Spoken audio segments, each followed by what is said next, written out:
অতএব ওই মানুষ নিকৃষ্ট মানুষ, ওই মানুষ অসভ্য মানুষ, ওই মানুষ নামের কলঙ্ক যার কপালে সেজদা নাই। তুমি মুসলিম নামের কলঙ্ক, তুমি আল্লাহকে অপমান করলা, তুমি নবীকে অপমান করলা, তুমি মাকে অপমান করলা, তুমি বাবাকে অপমান করলা। যে নামাজ পড়ে না, যে সেজদা দেয়, ওই বদনসিব। এজন্য কপাল মন্দ কার? সেজদা নাই যার। বলেন কপাল মন্দ কার? হ্যাঁ হ্যাঁ হ্যাঁ, কসম আল্লাহ। মূলত ওই ব্যক্তির কপাল মন্দ যেই ব্যক্তির কপালে সেজদা নাই। নাই তো ব্যবসায় লস খাওয়া, টাকা মাইর খাওয়া, পয়সা হারাইয়া যাওয়া, আমনের 2-4 লাখ টাকা ধরা খাইয়া যাওয়া, এটা কপালের দোষ না। আমনে কইলেন আমার কপাল খারাপ, কি হইছে? আমি একের জায়গা 2 লাখ টাকা মাইর খাইছে। আপনি ব্যাক কল দেখে মাইর খাইছেন, আপনি কপালের কিচ্ছু হইছে না। আপনার বুদ্ধি কমের কারণে আপনি সিটারের খপ্পরে পড়ছেন, আপনি বাটফারের লগে ব্যবসা করছেন, ইত্যাদি ইত্যাদি হইতে পারে। তাহলে এইটার কারণ প্রত্যেক মানুষের দুনিয়াবি আর্থিক কোনো লসের কারণ কপাল খারাপ এই জন্য না, তোর বুদ্ধি কম অথবা লোক মন্দ পড়ে বইছে, মাল 2 নম্বর পড়ে গেছে, এটা তো হলো এটার সমস্যা। কপালের কি সমস্যা? কপাল খারাপ তার, সেজদা নাই যার। এজন্য সেজদাবিহীন যুবক, সেজদাবিহীন কিশোর, সেজদাবিহীন মুসলমান, সেজদাবিহীন নারী, তুমি মন্দ কপাল, দুর্ভাগা, বদনসিব, বদনসিব, বদনসিব। তোর কপাল নাই, তোর কোনো কপাল নাই। মূলত ভাতে খাও, তুমি পয়সাই কামাই করো, তুমি ঘুম যাইবা আর পেশাব করবা আর দুনিয়া ভোগ করবা। এতটুকু দুনিয়া জানোয়ারও ভোগ করে, দুনিয়া জানোয়ারও ভোগ করে, শুধু দুনিয়া জানোয়ারও ভোগ করে। দুনিয়ার প্রয়োজন জানোয়ারেরও পূরণ হয়। অতএব এটা জরুরি। কেন নামাজ পড়বেন না? কেন 5 ওয়াক্ত নামাজ পড়বেন না? শুক্রবারে শুধু জুমার নামাজ পড়েন, 5 ওয়াক্ত নামাজ পড়েন। আমনে সালাক, আমরা বেকুব। হ্যাঁ, আমরা চিরা খাইয়া বড় হয়েছি, আমনে ভাত খাইয়া বড় হয়েছেন, আমরা বেককল। শুক্রবারে শুধু 2 রাকাত নামাজ দিলে পড়িলে 1 সপ্তাহের নামাজ হয়ে যায়। আপনি এত সহজ কথাটা বুঝা লাইলেন, আমরা বুঝলাম না কেন? ওটা এই বলেন না কেন? কোন বাটপারে বলছে এটা? বলেন। কোন হুজুর তো দূরে থাক, কোন বাটপারে বলছে কিনা আপনারে যে হে মুসলমানের বাচ্চা, শুধু শুক্রবারে 2 রাকাত নামাজ পড়লে চলে আর 1 সপ্তাহ নামাজ পড়তে হয় না? তা কোন সিটারে বলছে আপনারা? মুসলমানের উপরে জুমার নামাজ ফরজ না 5 ওয়াক্ত নামাজ ফরজ? তো জুমার নামাজ কি আলগা নামাজ? শুক্রবারে নামাজ 6 ওয়াক্ত। তো তাইলে শুক্রবারে নামাজ কয় ওয়াক্ত? তো শনিবারে কয় ওয়াক্ত? তো রবিবারে কয় ওয়াক্ত? তো তাহলে নামাজ কয় ওয়াক্ত ফরজ? তো আপনি এটা আলগা করলেন কেন? কোরআন শরীফের এটা মনে করেন আপনি এই পুরা কোরআন শরীফ থেকে আপনার বুঝে ধরছে না, এরকম 2টা আয়াত আপনি এনতে সরাইলাম। অনুমতি আছে? তো তার আপনি এটা কেমনে, আপনি এই ভাগ করলেন কেমনে যে বেকুব যারা হেরা পরে 5 ওয়াক্ত, আমি বুদ্ধিমান আমি পড়ি 1 ওয়াক্ত? বলেন আব্বা, বলেন। ফজরের নামাজ কেন পড়বেন না? ফজরের নামাজের সময় মহান আল্লাহ তাআলা ভোরবেলা যে ঘুম থেকে জাগায়, সেটা কি আল্লাহ জাগায় না? রাত্রিবেলা ঘুম পাড়ায়, তো সেটা আল্লাহ ঘুম পাড়ায় না? বিষয়টা কি? আমার কিশোর ভাই, যুবক ভাই, আমি হাত জোড় করে অনুরোধ, প্রিয় ভাই আমার, সন্তান আমার, বন্ধু আমার, ফজরের নামাজ মুমিনের নামাজ। ফজরের নামাজ ঈমান আর নিফাকের পার্থক্য, মুমিন না মুনাফিকের পার্থক্য। ফজরের নামাজ আজিমুশ-শান নামাজ।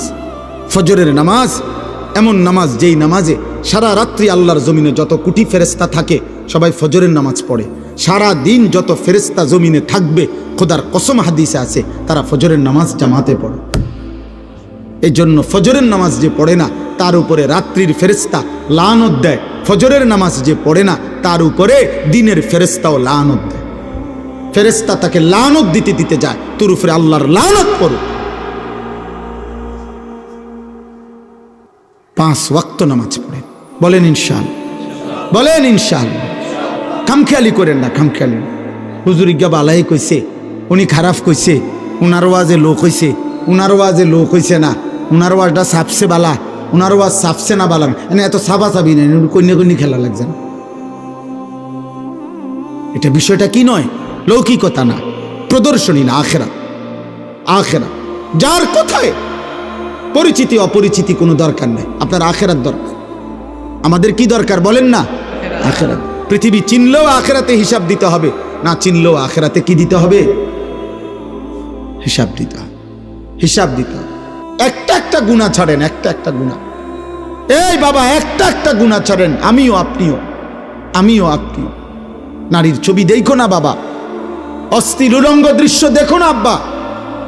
নারী ছবি, জিনা ব্যভিচারের দৃশ্য, মোবাইলের এই আসক্তি, ছেলে মেয়েদের এই অবাধ মেলামেশা, ছেলে মেয়েদের এই অবাধ হারাম প্রেম, হারাম সম্পর্ক। আল্লাহর কসম, খোদার কসম বলছি, আল্লাহ কোরআনে বলছে, নারী পুরুষ ছেলে মেয়ের বিবাহ বহির্ভূত হারাম সম্পর্ক যারা করবে, রবের ওয়াদা এটা, আল্লাহর ওয়াদা এটা, আমি তারে দুনিয়াতেও বেইজ্জতি করব, আমি তারে আখিরাতেও বেইজ্জতি। এটা আল্লাহর ওয়াদা, সূরা নূরের মধ্যে আছে। আল্লাহ বলছে, আমি তোকে দুনিয়াতেও অপমান করব, আমি তোকে আখিরাতেও, তোর দুনিয়াও জাহান্নাম বানায় দেব, তোর আখিরাতও জাহান্নাম বানায় দেব।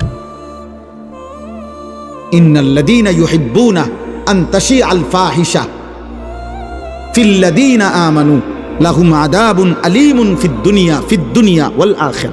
ফিদ দুনিয়া, এই যে দুনিয়া, এটা বুঝছেন নি? আরবিটা কথা বুঝেন নাই? ফিদ দুনিয়া, এই কথাটা বুঝছেন নি? দুনিয়া যে এটা কোরআনের আয়াত। আল্লাহ বলেন, মুসলিম জনসমাজে যারা অশ্লীলতা ছড়িয়ে দেয়, আর অশ্লীলতা বলাই হয় আযিনা ওমা আশবাহুহু, অর্থাৎ ব্যভিচার, জিনা, নারী পুরুষের অবাধ মেলামেশা এবং তৎসংশ্লিষ্ট যাবতীয় বিষয়। নারী পুরুষের, ছেলে মেয়ের বিবাহ বহির্ভূত গুনার যত সম্পর্ক, এবার চোখে দেখেন, কানে শোনেন, হাতে ছুঁয়ে দেন, সঙ্গে থাকেন, কল্পনায় ভাবেন, কানে আলাপ করেন, হ্যাঁ, রাতের পর রাত জেগে কথা বলেন, উলঙ্গ ছবি দেখেন, নর্তকীর নাচ দেখেন, অথবা জিনা করেন, নিজের হাত লজ্জাস্থানে নাপাক ব্যবহার করেন, কিংবা যাই করেন, শাহওয়াতের যা, এটা অশ্লীলতা, এটা অসভ্যতা, এটা বেহায়াপনা। পৃথিবীর কোন সভ্য সমাজে, মানবতার কোন সমাজে অশ্লীলতাকে, অসভ্যতাকে, নারী পুরুষের অবাধ যৌনাচারকে পৃথিবীতে কখনোই কোথাও ভদ্রতা বলা হয় নাই। কোনো বেঈমানও বলে নাই, কোনো মুশরিকও বলে নাই, কোনো ইহুদির বাচ্চাও বলে নাই, কোনো খ্রিস্টানের বাচ্চাও বলে নাই। নগ্নতা নগ্নতাই, অসভ্যতা অসভ্যতাই।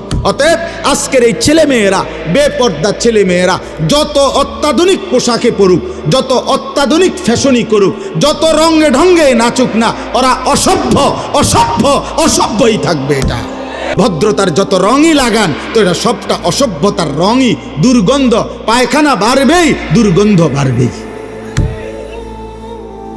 আপনি ডিজাইন বানায়েন না এটার মধ্যে, আপনি ডিজাইন করলে হবে না। হ্যাঁ হ্যাঁ, অতএব কোনোভাবেই এটা করা যাবে না। একটা যুবক ভাই, তোমার চরিত্র তোমার জীবনের মূল পুঁজি, তোমার আখলাক তোমার জীবনের মূল পুঁজি। একটা নারীর কাছে হেরে গেলা, লজ্জাস্থানের চাহিদার কাছে হেরে গেলা, আহা, এর চাইতে বড় কাপুরুষ আর কেউ হইতে পারে না। আমি একটা পুরুষ বেটা, আমার হাতে পৃথিবী গড়বে, আমার হাতে দেশ গড়বে, আমার হাতে জাতি গড়বে, আমার হাতে সংসার গড়বে, আমার হাতে পৃথিবী গড়বে, আমার হাতে আমার সন্তান গড়বে, আমার হাতে আগামীর পৃথিবীতে কালেমার পতাকা উড়বে, আমার হাতে ইসলামের বিজয়ের নিশানা উড়বে। সে কেন নারীর কাছে হেরে যাবে? জীবন মানে শুধু ছবি, জীবন মানে শুধু একটা বেডি দেখা, উলঙ্গ দৃশ্য দেখা। বেটা অপদার্থ বেটা, আকামলা কোথাকার বেটা। জীবনের কোনো অর্থই তো জানো নাই বেটা, জীবনের কোনো উদ্দেশ্যই তো চেনো নাই। নারীর চাহিদা, নারীর প্রয়োজন, এ তো আল্লাহ তাআলার ওয়াদা। আল্লাহ বলছে, বান্দা আমি তোমার বৈধ চাহিদা পবিত্র বিবাহের মাধ্যমে আমি পূরণ করে দেব, এটা আমার ওয়াদা। ওয়াদা। এই পৃথিবীতে আমরা এই মানুষগুলো বিবাহের পবিত্র সম্পর্ক যদি না হতো, তো এই সম্পর্কের পবিত্রতার মাধ্যমেই আমরা আসছি না? কথা বলেন না কেন? আমি কোনো মা বাবার সন্তান না? তাহলে এক স্বামী স্ত্রীর পবিত্র ভালোবাসার সন্তান আমি। আপনি কোনো মা বাবার সন্তান না? তা আপনারা কোনো মা বাবার সন্তান না? তো তাহলে স্বামী স্ত্রী নারী পুরুষের এই মেলামেশা হালাল পবিত্র চাহিদা পূরণ এর বরকতেই আল্লাহ তাআলা এই পৃথিবীতে মানব প্রজন্ম এই পর্যন্ত আনছেন। এভাবেই আগামী কিয়ামত পর্যন্ত চলবে। আল্লাহ আমাদেরকে হেফাজত করেন। আমি অনুরোধ করছি আমার যুবক ভাই, আখলাকের হেফাজত করো, আখলাকের হেফাজত করো। গান বাদ্যের আড্ডা, গায়িকা নায়িকার আড্ডায়, মোবাইলের মাধ্যমে হোক, কোনো গানের আড্ডা, কোনো নর্তকীর আড্ডা, কোনো ছবির আড্ডা, কোনো নৃত্যের আড্ডা, কোনো বাদ্যযন্ত্রের আড্ডায় কোনোভাবে ভাইয়া অংশগ্রহণ করুন, অংশগ্রহণ করুন, অংশগ্রহণ করুন। আমাদের ইমামে আজম আবু হানিফা রাহমাতুল্লাহ আলাইহি বলছেন, সিমাউল আগানি ফিসকুন ওয়াত তালাজ্জুদু বিহা কুফরুন। গান শোনা প্রকাশ্য পাপ। তিনি বলছেন গান শুনে মজা পাওয়া এটা কুফরি, কুফরি, খোদার কসম এটা কুফরি। তিনি বলছেন, কোরআনে আল্লাহ বলছে গান বাদ্য গায়িকা, গানের আসর, নৃত্যের আসর, বাদ্যযন্ত্রের আসর যারা জমায়, উলাইকা লাহুম আযাবুম মুহিন, আমি আল্লাহ তাদের জন্য অত্যন্ত লজ্জাজনক মর্মান্তিক আযাব আমি নির্ধারণ করেছি।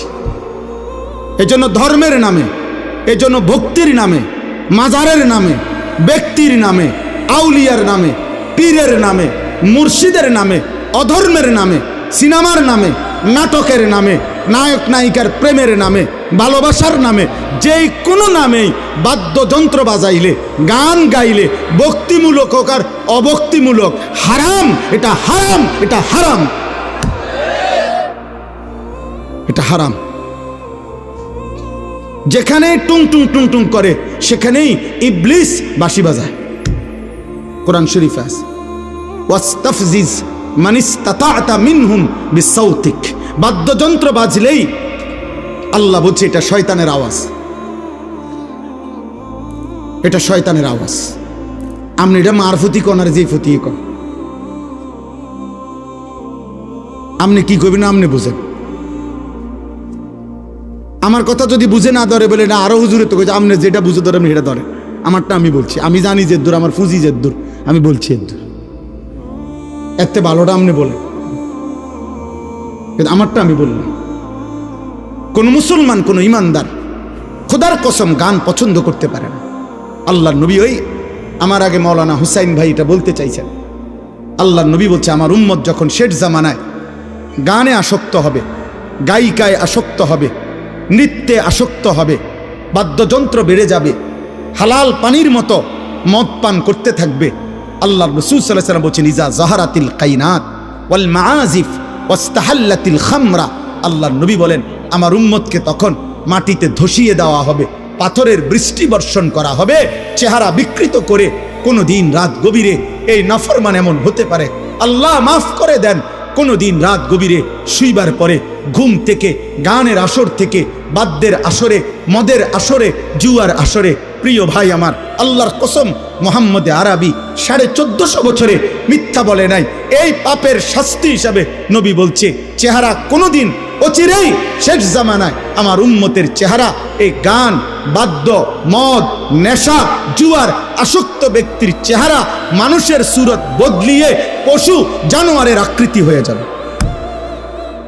কোনো দিন হয়তো দেখবে সে, কোনো এক জেনারেশন হয়তো দেখবে বান্দর হয়ে গেছে, শুকর হয়ে গেছে।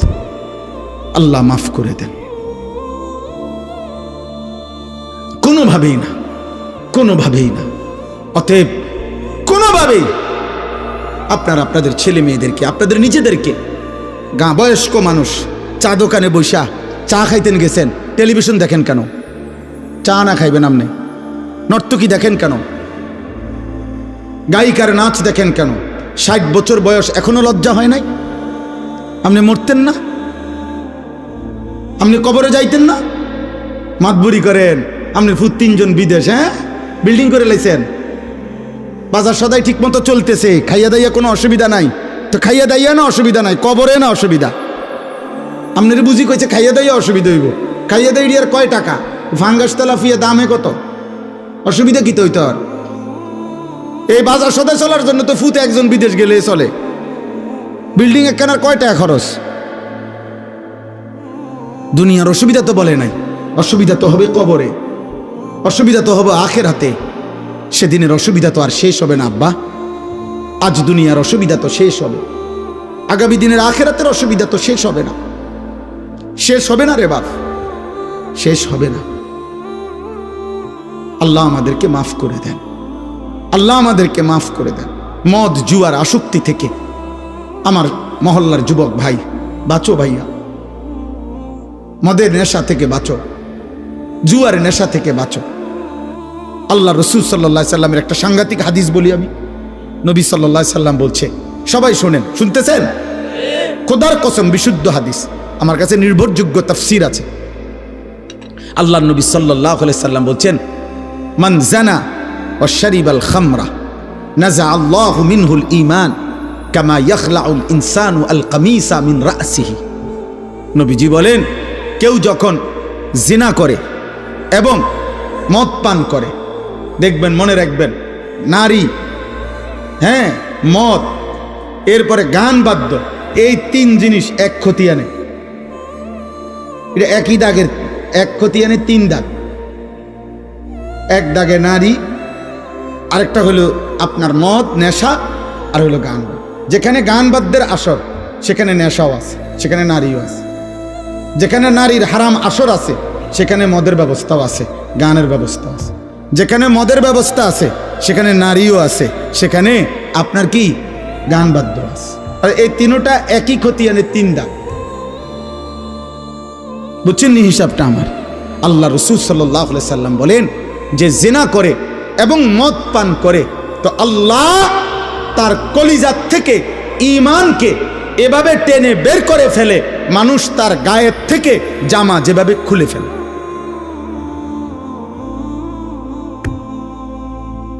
মানুষ তার দেহ থেকে জামা যেমন খুলে ফেলে, খোদার কসম নবী বলছে, আল্লাহ তার কলিজা থেকে ঈমান এভাবে বের করে ফেলে।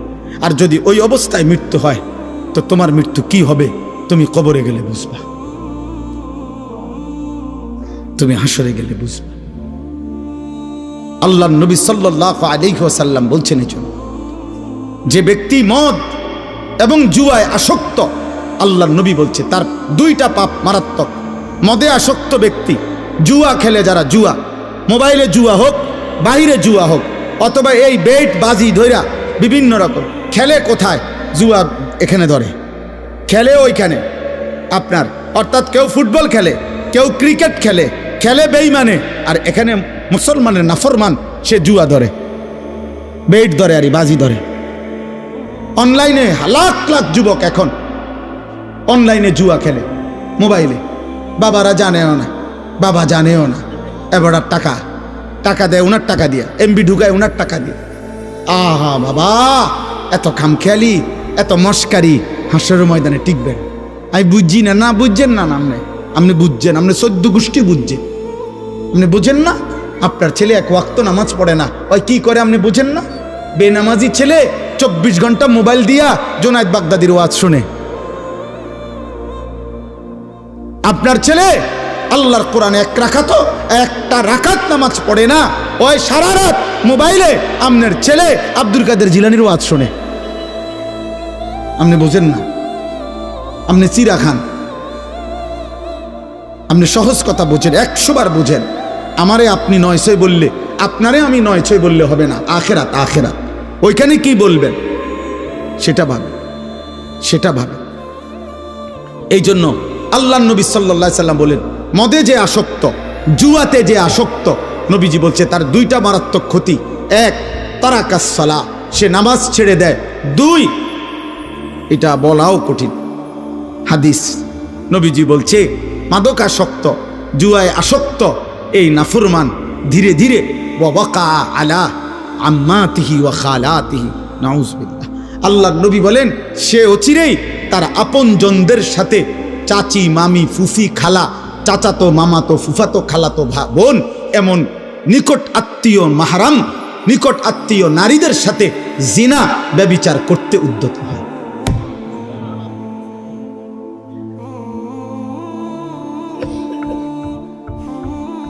কি বুঝলেন?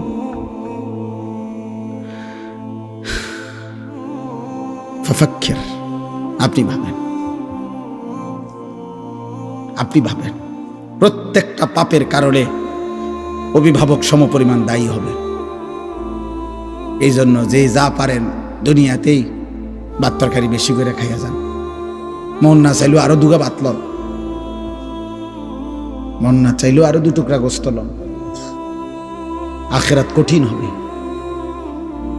জাহান্নাম কঠিন হবে আব্বা, হাসরের ময়দান বড় কঠিন হবে। অস্বীকার করিলেই আখেরাত হবে না এমন না, ভুলে গেলেও আখেরাত হবে। হবে, কথা বলেন না? হবে আখেরাত, মৃত্যু হবে আমাদের, আখেরাত হবে, বিশ্বাস হয়? এই শেষ কথা। এবার শুধু আমি 5টা আয়াতের তর্জমা বলি, তাইলে আমার কথা শেষ। আমি আমার কথা এতটুকু বললাম, 2 কথা বললাম। 1 নম্বর কথা হলো, একজন বাবা তার পরিবারস্থদের জাহান্নাম থেকে বাঁচাবার জন্য জীবনের সবটুকু কোরবান করা উচিত। দ্বিতীয়ত, একজন সন্তানও তার বাবা, তার মা, তার উপরস্থদেরও জাহান্নাম থেকে বাঁচাবার জন্য জীবনের সর্বোচ্চ চেষ্টা করা উচিত। এটার দলিল দিছি। আর দ্বিতীয়ত বললাম, আমি আপনি আখেরাতকে ভয় করে, কবরকে ভয় করে যাবতীয় গুনাহ আমার এবং আমার পরিবারস্থ সদস্যদের জীবন থেকে দূর করার, সরানোর, বাঁচানোর শতভাগ চেষ্টা করা আমাদের জন্য ফরজে আইন, বাধ্যতামূলক। এই 2 কথা বুঝাইতে পারলাম কিনা? এবার তর্জমা শুনুন। ওয়াকালু আইদা যালালনা ফিল আরদ আইন্না লাফি খালকিন জাদীদ। 21 নম্বর পারা, 32 নম্বর সূরা, সূরা সেজদার 5টা আয়াত পড়ছি, শুধু অনুবাদ বলছি। 10, 11, 12, 13, 14 এই 5 আয়াত। আল্লাহ বলেন, মক্কার কাফের, মুশরিক, বেঈমান, পাপী, নাফরমানরা অহরহ নবীজিকে বলতো, মুহাম্মদ, আমরা মৃত্যুর পরে কবরে মাটির সাথে একটা নির্দিষ্ট সময়ের মধ্যে হারিয়ে যাব। কিছুদিনের মধ্যেই আমাদেরকে মাটি খেয়ে ফেলবে, মাটি সমান করে ফেলবে, মাটি আমাদেরকে মিশায়া ফেলবে, মাটি আমাদেরকে অদৃশ্য করে ফেলবে।